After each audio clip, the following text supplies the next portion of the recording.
Howrah bridge তথা রবীন্দ্র সেতু হল ভারতের দীর্ঘতম বড় খিলানযুক্ত ঝুলন্ত সেতু।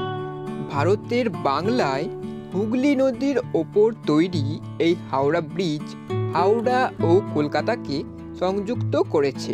ফলে দুই জেলার যোগাযোগ ব্যবস্থার উন্নতি তো ঘটেছেই, আর তার সাথে অর্থনৈতিক পরিকাঠামোরও অনেক উন্নতি ঘটেছে। এছাড়া আরও অন্যান্য সুফল তো রয়েছেই।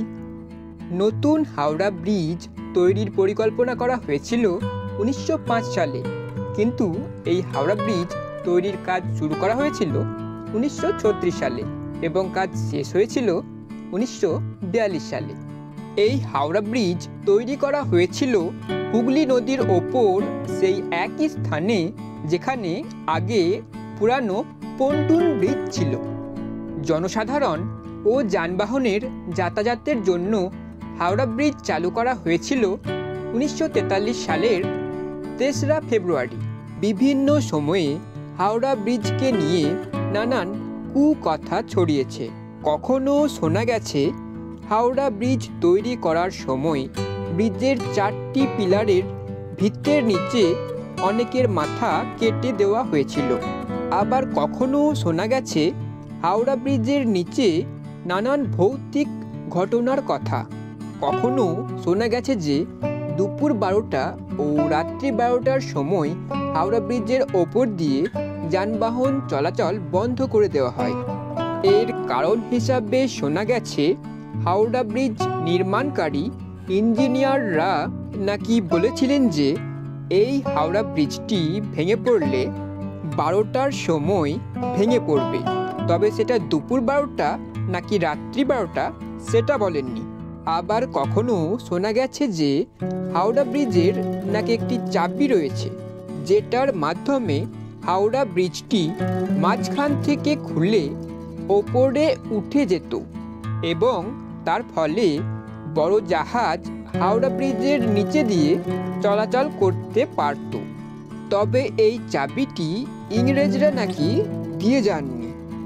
এই অনেকের মাথা কেটে হাওড়া ব্রিজের ভিতের নিচে দেওয়ার কথা এবং হাওড়া ব্রিজের নিচে যে নানান ভৌতিক ঘটনা ঘটেছিল তার কোনো প্রমাণ আজ পর্যন্ত মেলেনি। সুতরাং এগুলো মিথ্যা বলাই চলে। এই চাবি দিয়ে হাওড়া ব্রিজের খুলে ওপরে উঠে গিয়ে তার নিচে দিয়ে বড় জাহাজ চলাচলের ব্যাপারটার কোনো প্রমাণ আজ পর্যন্ত মেলেনি। সুতরাং এটা মিথ্যা বলাই চলে। আর দুপুর 12টা ও রাত্রি 12টার সময় হাওড়া ব্রিজের ওপর দিয়ে যানবাহন চলাচল বন্ধ থাকা এবং হাওড়া ব্রিজ তৈরিকারী ইঞ্জিনিয়ারদের মতে 12টার সময় হাওড়া ব্রিজ ভেঙে পড়ার ব্যাপারটারও কোনো প্রমাণ আজ পর্যন্ত পাওয়া যায়নি। সুতরাং এটাও মিথ্যা ছাড়া আর কিছুই না। হাওড়া ব্রিজের ওপর দিয়ে সর্বদা যানবাহন চলাচল করে, সে দুপুর 12টাই হোক বা রাত্রি 12টা। হাওড়া ব্রিজটি তৈরির সময় কোনো নাটবল্টু ব্যবহার করা হয়নি। সম্পূর্ণ কাঠামোটি কিল বা খোঁচা দিয়েই তৈরি করা হয়েছিল। হাওড়া ব্রিজটি সম্পূর্ণ ইস্পাত দিয়েই তৈরি। হাওড়া ব্রিজের শুরুতে 2টি পিলার ও শেষে 2টি পিলার রয়েছে। মোট 4টি পিলারের ওপর ঝুলন্ত হাওড়া ব্রিজটি তৈরি করা হয়েছে। হাওড়া ব্রিজের মাঝখানে কোনো পিলার দেওয়া হয়নি নদীতে জাহাজ, লঞ্চ ও স্টিমার চলাচলের অসুবিধার জন্য। তবে হাওড়া ব্রিজের ওপর কিন্তু অনেক ইস্পাতের পিলার রয়েছে ব্রিজের কাঠামোটা ধরে রাখার জন্য।